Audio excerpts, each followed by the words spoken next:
पार्थशर समाचार में आपका स्वागत है। मैं हूं आपके साथ हर्षिता। चंद्रपुर के बंगाली कैंप परिसर के अपक्ष पार्षद और हमेशा विवादों में घिरे रहने वाले अजय सरकार को दिनांक 29 जनवरी 2021 को जमानत पे रिहा किया गया।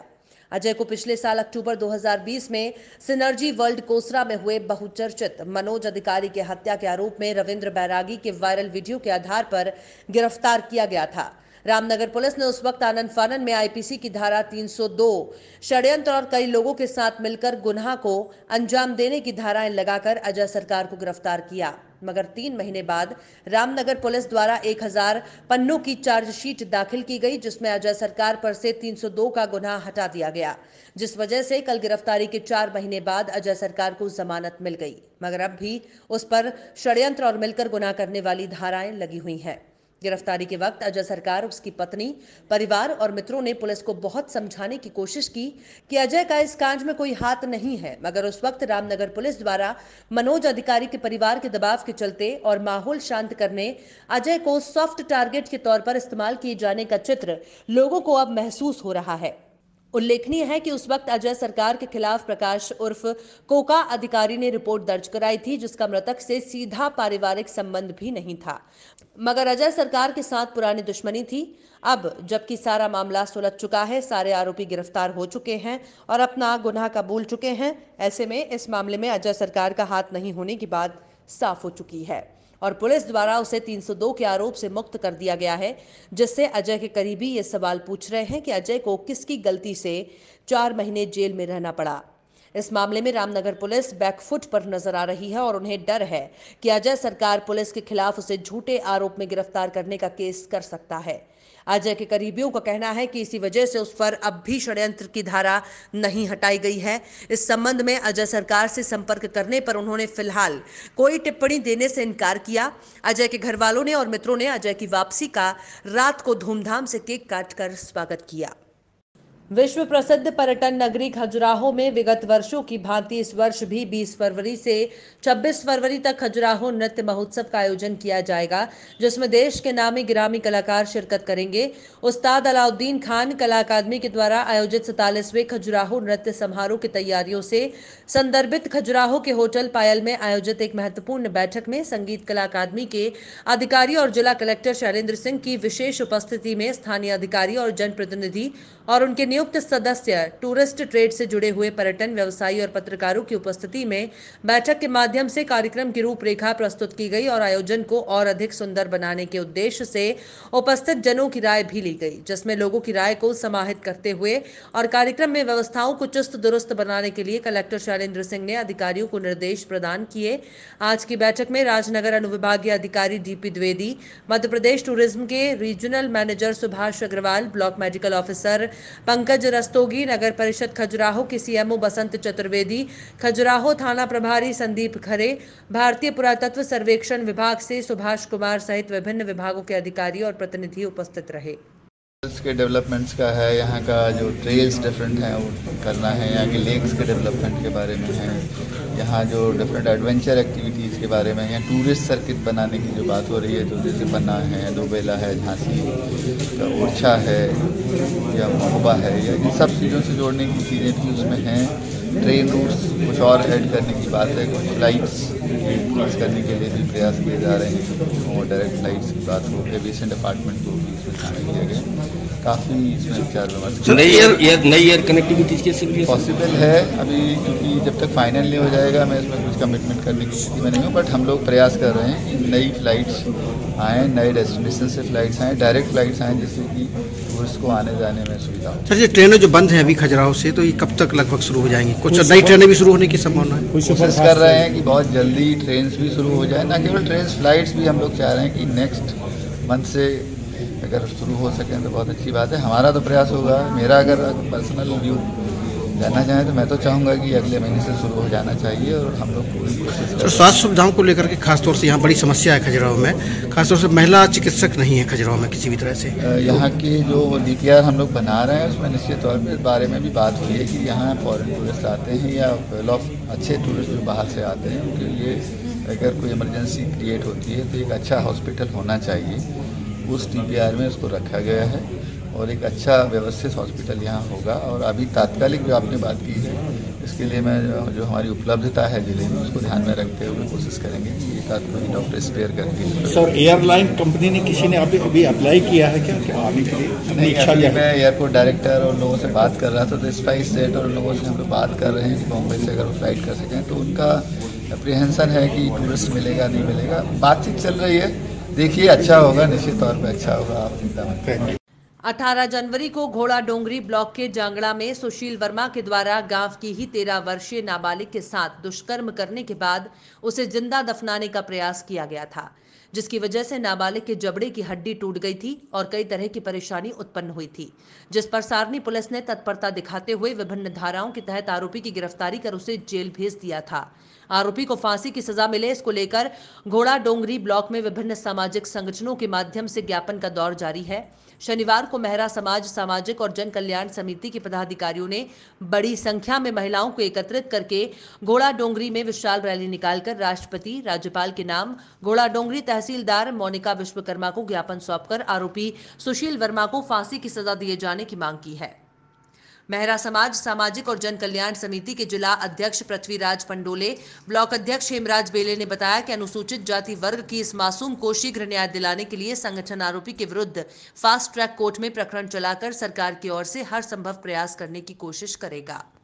दतिया में तारण तरण दिगंबर जैन अतिशय क्षेत्र निसई सूखा तहसील पथरिया जिला दमोह में 3 दिवसीय जिनवाणी अस्थाप वेदी प्रतिष्ठा कलश रोहण वेदी प्रतिष्ठा तिलक महामहोत्सव का 3 दिवसीय आयोजन 4 फरवरी दिन गुरुवार से 6 फरवरी दिन शनिवार तक होने जा रहा है। कार्यक्रम का स्थल तारण तरण दिगंबर जैन अतिशय क्षेत्र सूखा पथरिया दमोह मध्य प्रदेश है। अधिक से अधिक संख्या में श्रद्धालुओं की उपस्थिति की अपील आयोजन समिति द्वारा की गई है। चंद्रपुर के बंगाली कैंप परिसर के अपक्ष पार्षद और हमेशा विवादों में घिरे रहने वाले अजय सरकार को दिनांक 29 जनवरी 2021 को जमानत पर रिहा किया गया। अजय को पिछले साल अक्टूबर 2020 में सिनर्जी वर्ल्ड कोसरा में हुए बहुचर्चित मनोज अधिकारी के हत्या के आरोप में रविंद्र बैरागी के वायरल वीडियो के आधार पर गिरफ्तार किया गया था।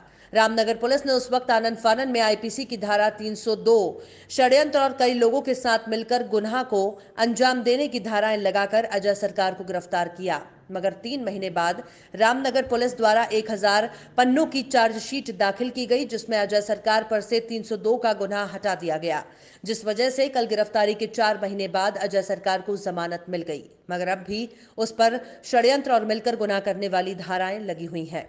गिरफ्तारी के वक्त अजय सरकार, उसकी पत्नी, परिवार और मित्रों ने पुलिस को बहुत समझाने की कोशिश की कि अजय का इस कांड में कोई हाथ नहीं है, मगर उस वक्त रामनगर पुलिस द्वारा मनोज अधिकारी के परिवार के दबाव के चलते और माहौल शांत करने अजय को सॉफ्ट टारगेट के तौर पर इस्तेमाल किए जाने का चित्र लोगों को अब महसूस हो रहा है। उल्लेखनीय है कि उस वक्त अजय सरकार के खिलाफ प्रकाश उर्फ कोका अधिकारी ने रिपोर्ट दर्ज कराई थी, जिसका मृतक से सीधा पारिवारिक संबंध भी नहीं था, मगर अजय सरकार के साथ पुरानी दुश्मनी थी।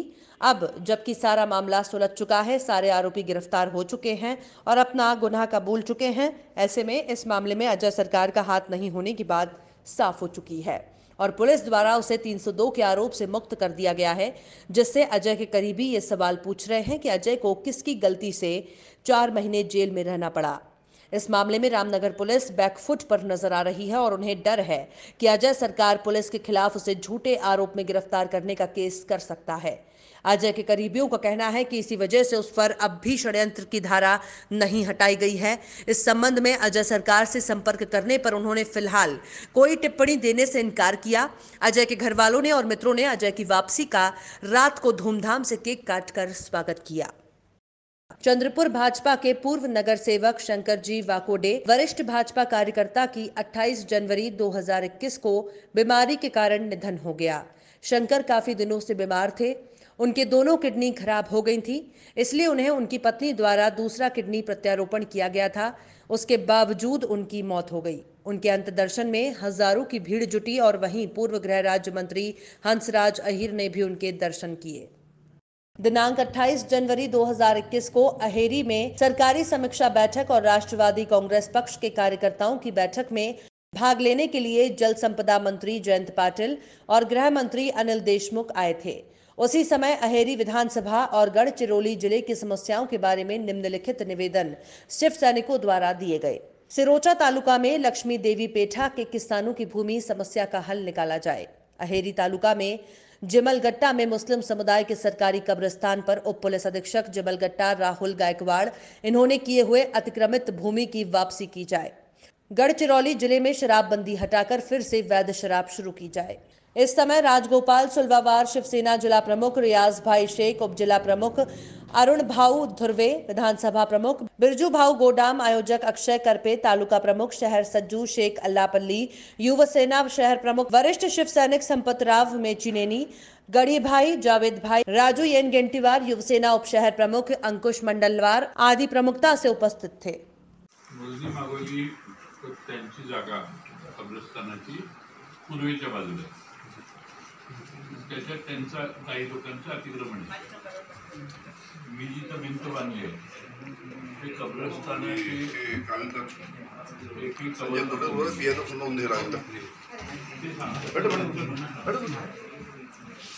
एकही कबर नाही आहे।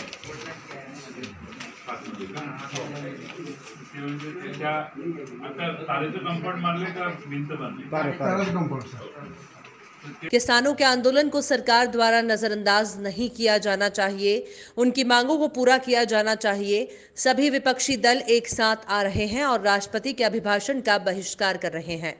ये उन दलों द्वारा लिया गया एक संयुक्त निर्णय है और यही सही है। राष्ट्रवादी कांग्रेस के प्रदेश अध्यक्ष जयंत पाटिल ने कहा कि मुझे नहीं पता कि बहिष्कार का कोई और भी कारण है। जयंत पाटिल राष्ट्रवादी कांग्रेस प्रदेशाध्यक्ष परिवार संवाद यात्रा के अवसर पर कल 29 जनवरी को चंद्रपुर में थे। इस बार उन्होंने कार्यकर्ताओं के साथ बातचीत की, उनकी राय जानी, पार्टी संगठन को मजबूत करने का निर्देश दिया। इस अवसर पर मीडिया से बात करते हुए उन्होंने कहा कि दिल्ली में किसानों के आंदोलन के समर्थन में गणतंत्र दिवस पर जो कुछ भी हुआ, इसका मतलब ये नहीं है कि आंदोलन या किसानों की मांग अनुचित है। पर जयंत पाटिल ऐसा भी कह रहे थे कि उनकी मांगों को स्वीकार किया जाना चाहिए। प्रदेश अध्यक्ष शिक्षक सेना और अध्यक्ष अल्पसंख्यक आयोग महाराष्ट्र राज्य जम्मू अभ्यंकर साहिब के आदेश से चेतना जूनियर कॉलेज बांद्रा के प्राचार्यों और प्रबंधन द्वारा कुछ अनुदानित कक्षाएं बंद करने के विरोध में गुरुवार 28 जनवरी को एक बयान जारी किया गया। इस अवसर पर अजीत चौहान अध्यक्ष शिक्षक सेना मुंबई और अरविंद नायक उपाध्यक्ष शिक्षक सेना मुंबई के नेतृत्व में एक जोरदार आंदोलन किया गया। इस समय बड़ी संख्या में शिक्षक सैनिकों ने मुख्य अध्यापक को नारों के साथ घेर लिया और अनुदानित कक्षा को बंद करने के संबंध में जवाब मांगा। उन्होंने मुख्य अध्यापक और प्रबंधन को 8 दिनों में जवाब देने की चेतावनी दी। यदि जल्द से जल्द बयान का जवाब नहीं दिया जाता है, छात्रों और समाज के खिलाफ कई प्रस्ताव वापस नहीं लेते हैं, तो छात्रों, अभिभावकों और शिक्षकों की ओर से सभी स्तरों पर तीव्र आंदोलन की चेतावनी दी गई है। आंदोलन के लिए जय सरपोतदार अध्यक्ष युव सेना राहुल वहाडी और अन्य बांद्रा के युव सेना के पदाधिकारियों ने आंदोलन में भाग लिया। इस अवसर पर सचिन जाधव, सुनील देसले, शशिकांत राजपूत, सचिन पांचागड़े, नाना साहेब माने, शिल्पा शेलेकर, इग्नेशियस डिसोजा, विजय सावकर, विजय तांदलेकर और ठाणे और मुंबई के अन्य पदाधिकारी उपस्थित थे।